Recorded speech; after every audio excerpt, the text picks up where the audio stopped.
Ladies, put your hand on your heart.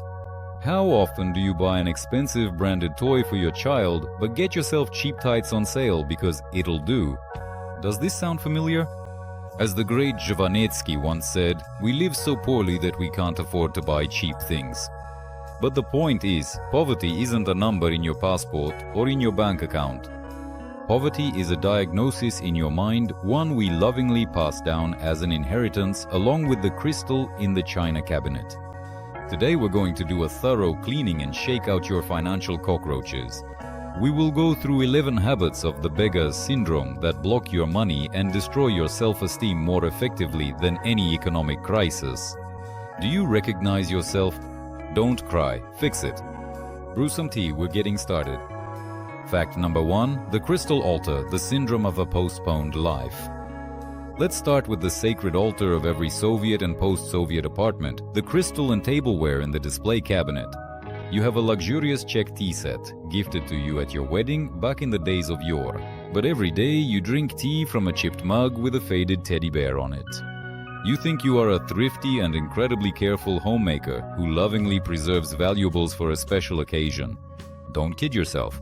Every morning, you relentlessly send your brain the same cruel message. Today, I am not worthy of drinking from a beautiful cup. My real life hasn't started yet.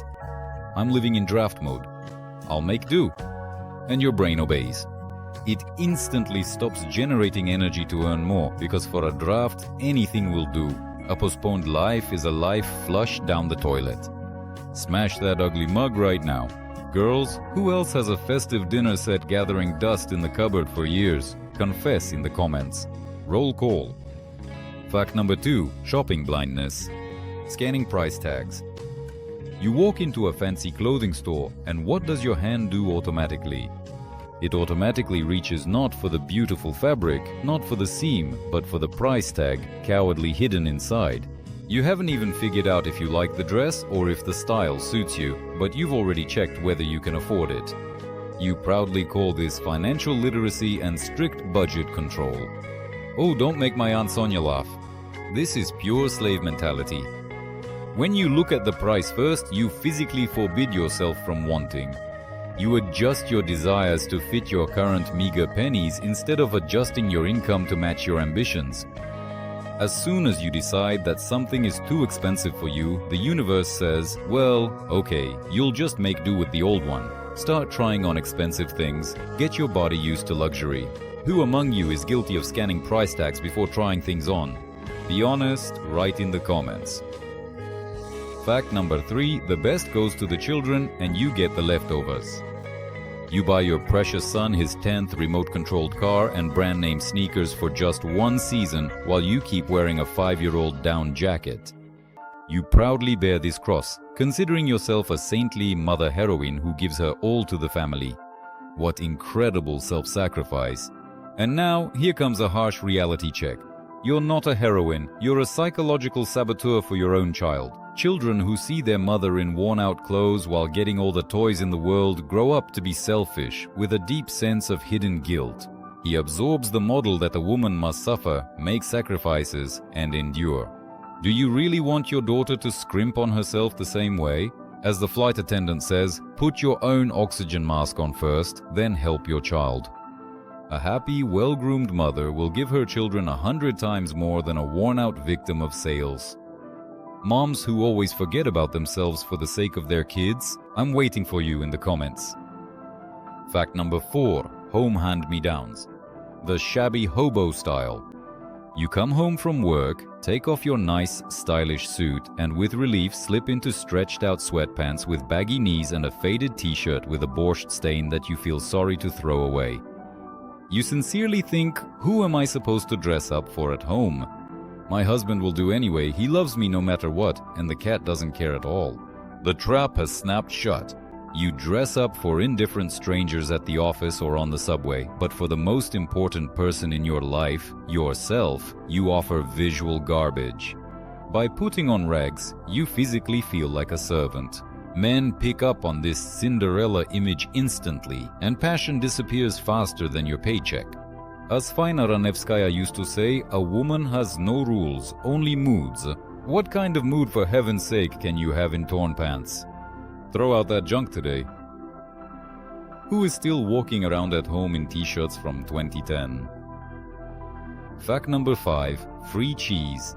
The passion for freebies.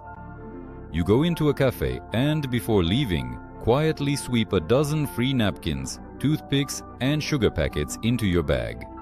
You might travel to the other side of the city, taking a minibus with 3 transfers through traffic jams, just because potatoes are 5 rubles cheaper there. Do you consider yourself a genius of saving, outsmarting the consumer system? Don't get your hopes up. This is the mindset of a beggar in its terminal stage.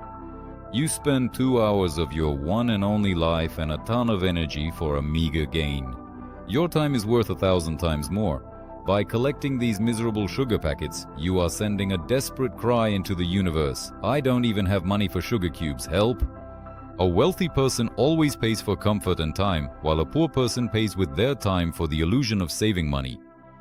Who among you has traveled to the ends of the earth for cheap buckwheat? Confess in the comments, don't be shy. Fact number 6. Feeling guilty about purchases. The remorse syndrome. You finally make up your mind, go to the mall, and buy yourself the expensive, gorgeous shoes you've been dreaming about for 6 months. And what happens next? Instead of euphoria, you are overwhelmed by a sticky, suffocating sense of guilt. God, I wasted so much money on nonsense when I could have saved it for a rainy day, bought fruit for the kids, or paid the utilities a year in advance. You hide the box from your husband and scold yourself with the harshest words. Stop. Do you think that's your adult responsibility talking? Not at all. That's your deep inner sense of inadequacy howling. Money is a living energy of exchange. You earned it and exchanged it for joy, but by punishing yourself for that joy, you send a message to your subconscious. Money only brings stress and guilt. It's better not to have it at all. And your income inevitably drops. Aunt Sonia used to say, if you spent it, smile. Otherwise, why spend it at all? Girls, who hides their new clothes? Fact number 7. The syndrome of too good. The fear of ruining it.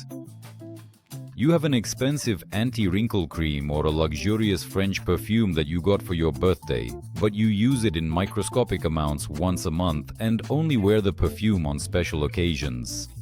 You think it's too much of a luxury. You feel you have to be extremely frugal. What if you never get another one? And here's a powerful way to break that stereotype. You're not saving. You're methodically collecting expired products. While you're trembling over that glass jar, the precious oils go rancid and the perfume evaporates for good. You're saving luxury, turning it into ordinary trash. The energy of abundance works differently. The sooner you make space by fully enjoying and using something, the sooner something new will come. By being afraid to use something nice, you're admitting a panicked fear that things will never get better. Life is happening right now. Who has luxury perfumes gathering dust for years? Mark yourselves immediately.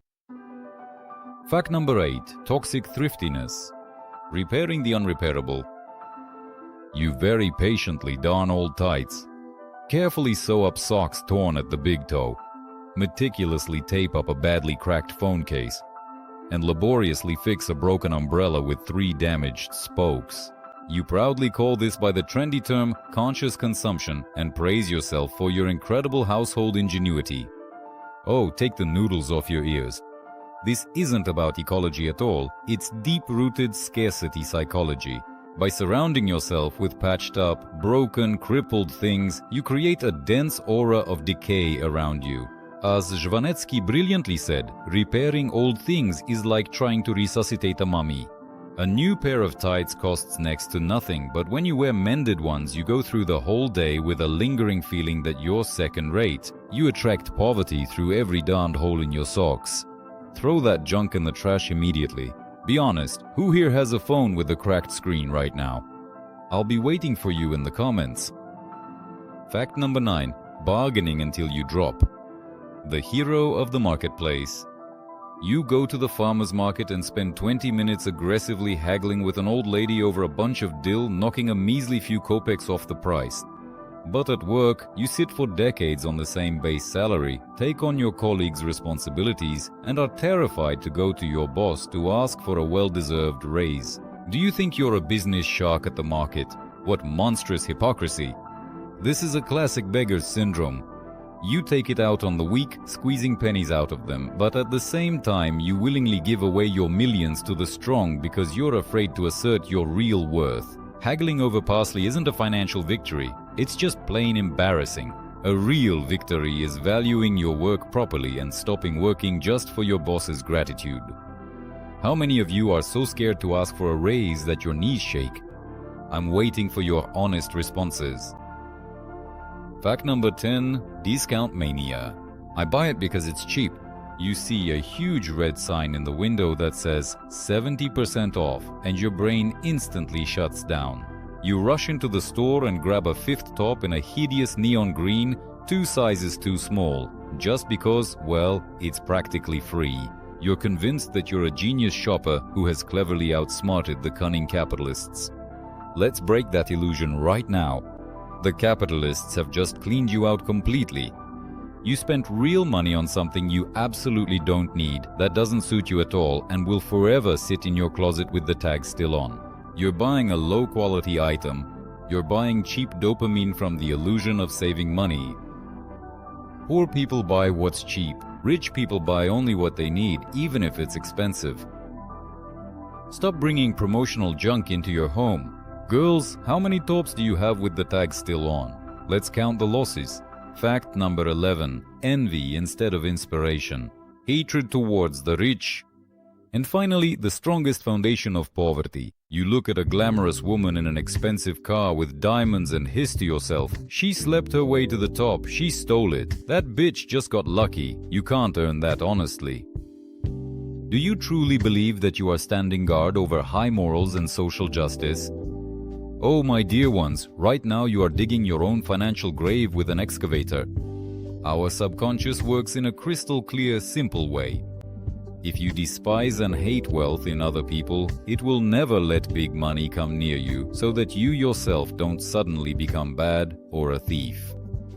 You completely block your own opportunities with someone else's envy. As wise Aunt Sonia used to say, don't count other people's money if you don't want your own pockets to be empty. Learn to genuinely admire other people's success. Ask yourself, how can I do the same? Who has caught themselves feeling envious? Be brave, write about it. Phew! So, my dear ones, how many of these signs did you find in yourselves? But don't panic or beat yourself up. Awareness is already 50% of success. Remember the golden rule: money comes to those who respect it and leaves those who don't respect themselves. Allow yourself to drink from a beautiful cup today. Throw away your holy socks and stop saving money at the expense of your own happiness. Life is not a dress rehearsal, it's happening right now. Be sure to write in the comments which of these habits you suffer from the most. Let's start a club for anonymous shopaholics and spendthrifts. Give this video a big like for telling it like it is, send it to all your friends who hide their perfume in the china cabinet, and subscribe to the channel 11 Facts. And we'll see you in the next episode. Take care.